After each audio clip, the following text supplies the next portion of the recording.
안녕하세요. 저희는 올해 30살 결혼 2년차가 되는 동갑내기 부부였습니다. 아이가 없어서 여지껏 연애할 때같이 잘 지내왔어요.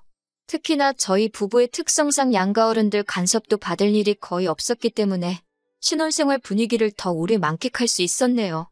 양가 어른들의 간섭을 받지 않은 이유는 저희 부부가 신혼생활은 미국에서 했기 때문입니다. 신랑은 9년 전쯤에 유학을 왔다가 눌러앉은 경우고 저는 하고 싶은 공부가 있어서 다니던 회사를 그만두고 공부를 하러 왔다가 처음 만나게 되었어요. 남편의 경우는 유학 비자를 유지하면서 근처에 있는 교민들이 많은 지역에 가서 일을 하면서 돈을 벌고 있었습니다. 저랑 처음 만난 것도 제가 공부만 하다가 한국이 그리워서 찾아간 한인타운에서 처음 인연을 쌓아가게 되었고요. 아무튼 그렇게 서로 인연이 닿아서 1년여간의 만남을 이어오다가 둘 사이에 결혼 이야기마저 오가게 되었습니다. 성격적으로도 너무 잘 맞고 둘이 살면 평생 다툼 없이 행복하게 잘 지낼 거라고 생각했어요. 그때는 미국에 살고 있었으니까 제가 너무 성급하게 결정을 내린 잘못이 크겠네요. 신랑이 미국 대학교를 졸업하지는 않았지만 직장이 있었고 돈도 잘 벌고 있는 데다가 심지어 그 직장에서 남편의 영주권까지 도와준다고 했고 저도 미국에서 공부를 하면서 이민 생각을 안 했던 게 아니기 때문에 결혼에 대해서도 굉장히 긍정적이었습니다. 저도 학업이 끝난 상황이 아니었고 남편도 직장 때문에 자리를 오래 비울 수가 없는 상황인지라 결혼식은 간소하게 치러졌어요. 2주일 일정으로 한국으로 돌아와서 양가 상견례부터 결혼식까지 다 끝내버리고 왔으니 그 일정이 엄청나게 빠듯하고 정신없었습니다. 처음 뵌 남편의 부모님은 그냥 인상 좋으신 평범한 분들이라는 첫 인상이었습니다. 신랑이 미국 생활을 하면서 한국을 한 번도 들어갔던 적이 없어서 부모님과는 7년 만에 처음으로 재회를 한 상황이었지요. 그래서 어머님이 아들 하시면서 옆에 꼭 붙어있는 게 어찌 보면 당연하다고 생각했습니다. 아들을 향한 집착이 그 정도로 심하신 분이라고는 생각도 못했어요. 신랑도 당연히 오랜만에 뵙는 어머니이다 보니 애틋해서 그런 건 줄 알았죠. 7년이라는 시간을 떨어져 살았으니 저도 사실 남편이 어머니를 그렇게 애틋하게 생각하는 사람일 거라고는 생각도 못했어요. 더군다나 2주밖에 안 되는 짧은 기간 동안 그 모든 걸 판단할 수 없는 상황이었습니다. 결혼식을 마치고 저희가 정식으로 부부가 된 뒤 미국으로 다시 출발하는 공항에서 시어머니께서 남편한테 엄마가 차라리 아들 따라서 미국에서 같이 살까 물어보시는 게 그냥 하시는 말인 줄로만 알았어요. 남편도 엄마가 와서 살면 결혼도 안 했지 하면서 받아치는데 그냥 농담으로만 생각했고요. 그래서 저도 별로 심각하게 받아들이지 않고 어머님께 꼭 한번 놀러 오셔서 저희가 어떻게 하고 사는지 구경도 하시고 그러시라고 말을 했습니다. 남편이 출국 수속을 밟고 들어가는데 정말 눈물을 펑펑 흘리면서 울길래 오랜만에 본 가족하고 얼마 시간도 못 보내고 다시 멀어지니 얼마나 아쉬우면 저럴까 싶어서 저도 괜히 가슴이 뭉클했어요. 비행기에서 남편이 저한테 조금 섭섭하다고 하더라고요. 어떻게 어머니한테 같이 살자는 말을 하고 있는데 옆에 껴들어서 딱 잘라서 놀러 오시라고 할 수 있냐고요. 저는 그 말도 심각하게 받아들이지 않고 가족들이 보고 싶어서 저러는가 보다 했어요. 그런데 계속 옆에서 그 말을 꼬투리 잡아서 궁시렁거리고 있으니 남편이 안쓰럽게 보이는 것도 잠시고 점점 짜증이 나더라고요. 그래서 나도 공부하러 온 뒤로 너만큼은 아니지만 부모님 오랜만에 만나 뵙고 온 거라고 너만 부모님 있는 것도 아니고 너만 부모님 보고 싶은 것도 아닌데 작작하라고 한마디 했습니다. 제가 너무 심하게 하기는 했지만 그래도 이제 저와 결혼을 해서 한 집안의 가장이 되었는데 제가 앞으로 평생을 의지해야 할 남편의 모습이 너무 약해 보이는 것도 싫어서 그랬어요. 그래도 제가 강하게 나온 게 효과가 있었는지 그 후에는 남편이 딱히 아무 말도 안 하더라고요. 차라리 진작에 그때 마마보이인 걸 알렸더라면 혼인신고를 하지 않고 두고 봤을 텐데 하는 후회도 듭니다. 아무튼 저희는 그렇게 미국으로 돌아왔고 신혼생활을 시작했어요. 미국에서의 결혼 생활은 나쁘지 않았습니다. 특히 저희가 결혼식을 올리고 돌아와서부터는 전 세계가 바이러스의 공포로 벌벌 떨게 되었고 저도 그 비싼 등록금이 아깝게 느껴질 정도로 허접한 온라인 수업을 들어야 하는 게 불만이었어요. 불행 중 다행인 건 신랑이 거기서 벌이가 나쁜 편은 아니었습니다. 한인타운이 크게 활성화가 되어 있는 지역이 아니었고 미국도 한국과 별반 다를 게 없는 건지 한인타운에서 일을 해야 할 젊은 한국 사람들이 좀 더 나은 기회가 있는 지역으로 이주를 하는 바람에 젊은 한인들이 많이 모자란 곳이었거든요. 왜 그런지는 모르겠는데 교포분들은 자기 사업체의 직원을 굳이 한국 사람을 쓰고 싶어 하셨어요. 덕분에 남편이 대우도 좋고 돈도 잘 받으면서 일을 하고 있었습니다. 말했다시피 영주권도 진행이 되고 있는 상황이었고요. 그런데 그 유행병 때문에 참 상황이 안 좋게 돌아가게 되었어요. 제가 비싼 돈 내고 듣는 수업의 질이 떨어진 건 둘째치더라도 남편이 다니는 가게 사정 또한 안 좋아지기 시작했습니다. 영주권을 진행해준다고 해도 서류 문제나 여러 가지 수속들은 이민 전문 변호사를 통해서 해야 됐고 그로 인해 들어가는 부수적인 비용들 모두 남편의 월급에서 해결을 해야 했거든요. 그런데 유행병이 심해지니 덕분에 이민국 업무가 마비가 돼버리고 말았어요. 엎친 데 덮친 격으로 날이 갈수록 남편이 다니는 가게 사정이 안 좋아지기 시작하더니 결국 문을 닫아버리고 만 것입니다. 그냥 가게가 망해버린 거면 어떻게 기회가 있었겠는데 가게 사정이 안 좋아지기 시작하면서 남편네 사장이 세금 문제로 일을 크게 만든 게 이민국 조사에서 드러나게 되었고 영주권 심사에서 탈락해버리고 만 것이죠. 참 억세게도 운이 없던 거예요. 그렇게 하루아침에 미국에 정착하려던 꿈을 접어버리고 저희들은 귀국을 할 수밖에 없었습니다. 뭐 좋은 이야기도 아니니 이민 생활 실패한 건 여기서 그만하도록 하겠습니다. 아무튼 한국에 돌아와서도 정말 정신이 없었어요. 다행히 영주권이 불투명해지면서 결혼하면서 미국에 정착을 위해 가져왔던 자금을 그대로 가져올 수 있었습니다. 정말 불행 중 다행인 건 저희가 결혼식을 올릴 때보다 환율이 조금 올라서 환차로 이득을 볼 수 있었다는 거예요. 그래봤자 2년 사이에 천정부지로 올라버린 집값과 물가를 생각하면 전혀 돈을 번 느낌이 들지는 않았지만 그래도 저희가 한국에서 살 신혼집을 구하는 데는 모자람이 없는 돈이었습니다. 그렇게 저희는 한국으로 돌아가게 되었습니다. 저희가 귀국하고 저희를 가장 반겨준 건 시어머니였습니다. 오매불만 기다리던 아들이 돌아왔으니 그렇게 기쁜 일이 따로 없으셨겠죠. 반겨주신 건 감사하지만 한편으로는 조금 서운하기도 했습니다. 사실 저희가 미국에서 정착하는 걸 목적으로 만나 연애해서 결혼까지 하게 된 건데 결혼 2년 만에 상황이 안 좋아져서 시작도 못 해보고 돌아오는 거나 마찬가지잖아요?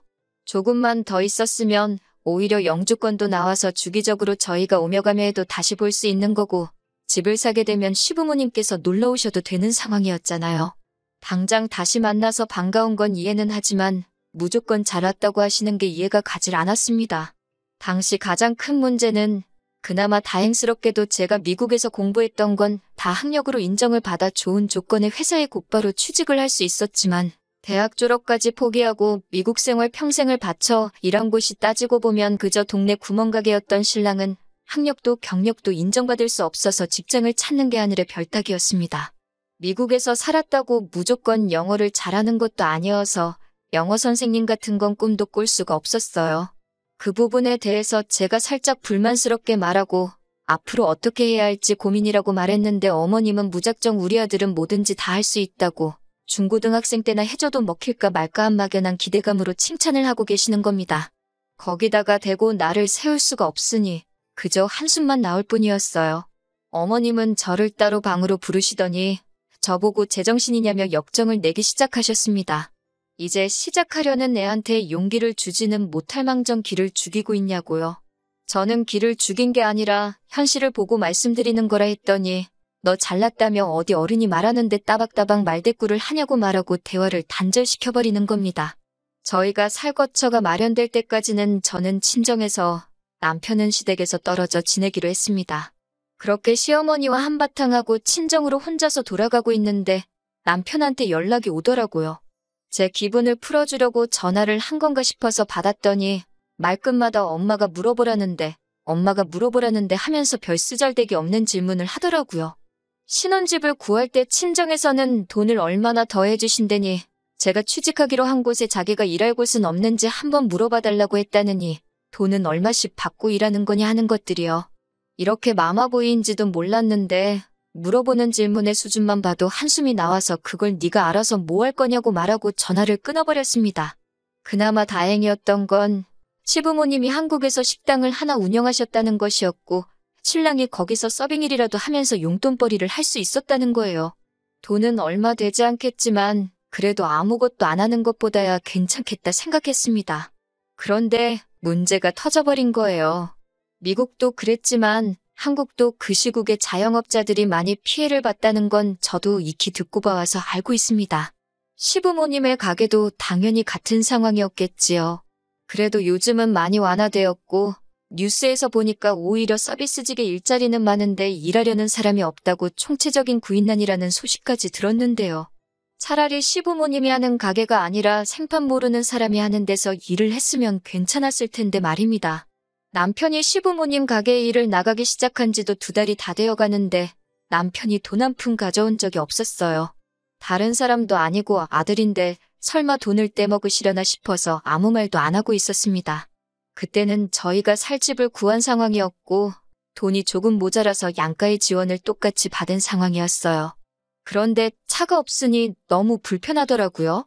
요즘 중고차 값도 많이 오르고 해서 난감한 상황이었는데 직장에서 알게 된 동료가 이번에 차를 바꾸게 된다면서 관심이 있으면 연락을 달라고 했거든요. 그런데 집에 거의 모든 돈이 묶여버리게 되면서 차값을 낼 돈이 조금 모자란 상황이었습니다. 그러니 언젠가는 주시겠지 싶었던 남편의 월급이 생각날 수밖에 없었어요. 그래서 남편이 집에 들어왔을 때 일한 지 2달이 다 되었는데 돈은 언제쯤 주시는지 알고 있냐고 물어봤습니다. 그런데 남편이 저한테 인상을 팍 쓰면서 돈을 어떻게 받냐고 하더라고요. 어머니가 우리 살 집을 해주시는데 돈을 그렇게 많이 쓰셨는데 공짜로 일을 해줘도 모자라다고 하면서 말이죠.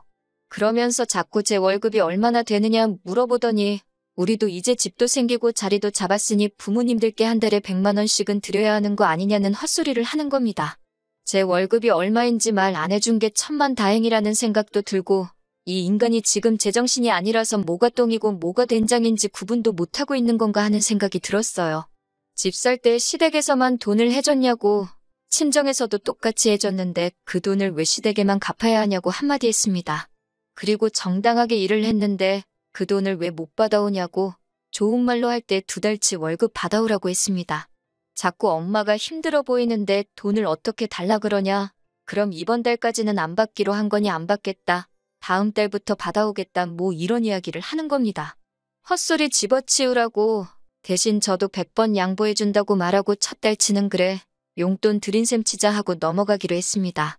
이번 달치 월급은 꼭 받아오고 그 월급 받으면 요즘 어머님 가게 같은 일자리는 구하기 어렵지 않아 보이는데 당장 그만두고 다른 데서 일을 하라고 했어요. 남편은 깨갱하면서 결국 그렇게 하겠다고 했고요. 그리고 다음 날에 저는 회사에서 시어머니한테서 걸려온 전화를 한 통 받아야 했습니다. 회의 중이라서 전화를 일부러 끊었는데도 끈덕지게 전화가 오길래 아주 난감했어요. 정말 포기를 모르고 수십 통의 전화를 거시더군요. 잠깐 짬이 생겼을 때 회사라서 전화를 받기 곤란한 상황이라 제가 다시 전화를 드리겠다고 말을 했는데도 불구하고 어머님은 뭐가 그렇게 잘나가지고 어른이 전화하는데 안 받고 개기냐고 성질을 부리시는 겁니다. 그래서 회사에 양해를 구하고 비상계단으로 나와 전화를 받았습니다. 시어머니는 제가 전화를 걸자마자부터 언성을 높이면서 네가 뭔데 우리 아들을 어쩌고 저쩌고 하시면서 화를 내기 시작하셨어요. 왜 잘하고 있는 우리 아들 기를 죽이냐. 아들이 부모 생각해서 효도 좀 하겠다는데 그걸 못하게 하는 거냐면서 화를 내시더니 남편 보고 다른 가게에서 일을 하라고 했던 말까지 꺼내시면서 모처럼 아들이 부모하고 그동안 같이 못 보낸 시간을 보내겠다는데 네가 뭔데 가족의 화목함을 깨트리려고 하냐고 온갖 심한 말은 다 하시더라고요. 듣다가 저도 더 이상 참을 수가 없어서 전화를 그냥 끊어버리고 눈치는 보였지만 그 길로 회사에 조퇴 신청을 해서 어머님 가게로 쫓아갔습니다.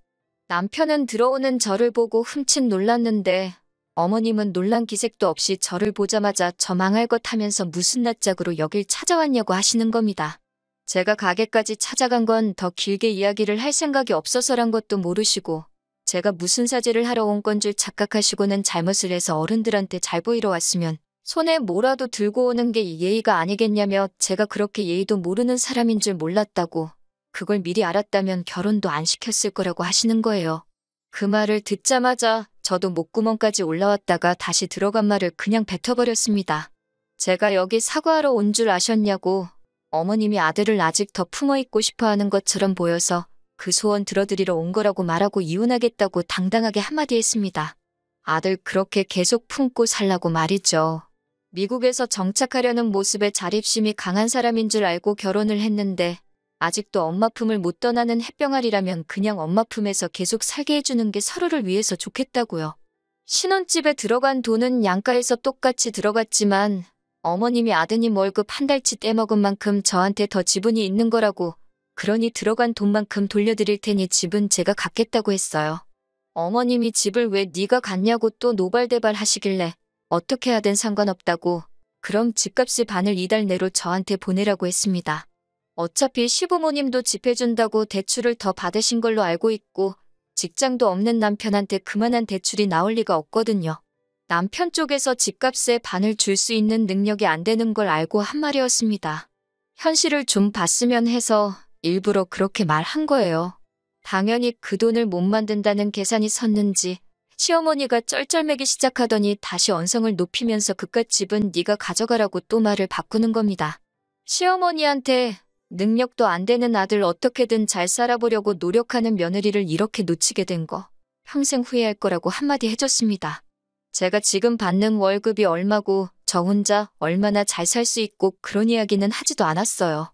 시어머니는 노발대발하며 저건 말하는 꼴 좀 보라며 성질을 내셨고 남편은 옆에서 구경만 하면서 어쩔 줄 몰라 하더라고요. 그 모습을 보니 차라리 더 시간 끌 필요 없이 빠르게 이혼을 결정한 게 잘한 생각이라는 확신이 들었네요. 그 길로 저는 집으로 가서 남편 짐을 집에서 다 빼버렸습니다. 저녁에 돌아온 남편은 집에 들어와서도 아무 말도 없이 제가 빼놓은 짐을 보고 눈치만 보고 있더라고요. 정말 이혼을 결심한 게 100번 잘했다는 생각이 듭니다. 뭘 멀뚱히 보고만 있냐고, 그 짐 들고 니네 엄마 품으로 썩 꺼지라고 하니 말 한마디도 못하고 집으로 짐을 가지고 갔어요. 그렇게 남편을 엄마 품에 반품한 지 일주일도 안 돼서의 일입니다. 또 회의 중인데 전화가 한 통 오더라고요. 시어머니였습니다. 전화를 일부러 끊어버리니 저번과는 다르게 또 전화를 걸지 않았어요. 회의가 끝나고 무슨 일로 전화하신 거냐 다시 전화를 드렸더니 세상 나긋나긋한 목소리로 전화를 받으시더군요. 뭐하니? 많이 바쁘니 하면서 제 눈치까지 보시면서 말이에요. 왜 전화하셨나 싶어서 먼저 시어머니가 물어보실 만한 질문을 생각해서 제가 먼저 집값 드리기로 한 건 그달 말까지 준비해드리겠다고 했습니다. 그 돈 받고 나서 이혼 서류에 도장 찍으면 되겠다고 말씀드렸더니 그 말 하려고 전화한 게 아니랍니다. 아무렴 말은 그렇게 했어도 어머님도 생각이 있으실 테니 어렴풋이 눈치는 채고 계셨을 거예요. 당신 아들이 이민생활 실패하고 나서 혼자가 되면 앞으로 웬만해서는 길이 열리지 않을 것이라는 걸, 그리고 어머님이 평생 아들을 품고 계실 수도 없는 노릇이고 옆에 누군가는 있어야 한다는 걸 말이죠. 아니나 다를까 어렵게 꺼내는 말씀이 결국 오랜만에 아들을 만나서 그가 못해줬던 걸 해주고 싶다 보니 자기가 더 유난을 떤 것 같다면서. 제가 그렇게 떠나버리고 나니 아들이 저를 너무 보고 싶어 한다나요? 그러면서 제가 어머님 앞에서 큰소리 친 것도 다 눈 감아줄 테니 그냥 아무 일도 없었다는 듯이 자기 아들하고 살아달라는 거예요.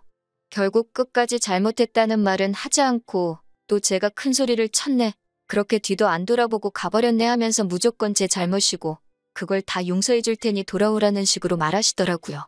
제가 한번 져주고 다시 남편과 합치는 방법도 있었겠지만 시어머니의 태도를 보니 결국 제가 모든 걸 품고 그렇게 돌아가 버린다면 앞으로도 계속해서 똑같은 일이 반복될 것이라는 게 안 봐도 눈앞에 선했습니다. 그런 스트레스를 받으면서까지 이어가야 할 결혼 생활이 아니라고 생각이 들어서 아드님도 어머님 곁을 떠나고 싶어 하는 것 같지 않고 어머님도 남편 말에 순종하고 어머님 말에 복종하는 며느리를 보실 자격이 있으시니 저 말고 다른 사람을 찾아보는 게 좋겠다 말씀드리고 앞으로 전화는 되도록이면 변호사를 통해서 해주셨으면 좋겠다 말씀드리고 전화를 끊어버렸습니다. 그렇게 결국 이혼을 하게 되었네요. 몇몇 사람들은 제가 잘못했다고 합니다. 이민 생활에 실패한 남편이 수입이 적어지니 그걸 견디지 못해 남편을 버린 여자라고요. 하지만 그건 사실이 아닙니다. 남편이 어디 가서 최저시급을 받으며 일을 하더라도 자기 주관이 뚜렷하고 우리 둘의 더 나은 미래를 위해 노력하는 사람이었다면 그 모습을 높게 사서 오히려 응원을 해줬을 거예요. 자기 코가 석자인 상황에 부모님 먼저 챙기는 효자 아들이면 저와 새로운 가정을 꾸리는 게 아니라 부모님 곁에서 평생 뒷바라지를 하면서 사는 게 맞지 않나 하는 생각이 드네요. 제가 볼 땐 어머님, 아버님께서 남편을 뒷바라지하면서 살아야 할 것 같지만 말이에요. 집 문제도 직장 문제도 다 해결이 되었으니 한동안은 저는 최선을 다해 저희 인생을 살아보려고 합니다. 제 사연은 이걸로 끝내도록 할게요.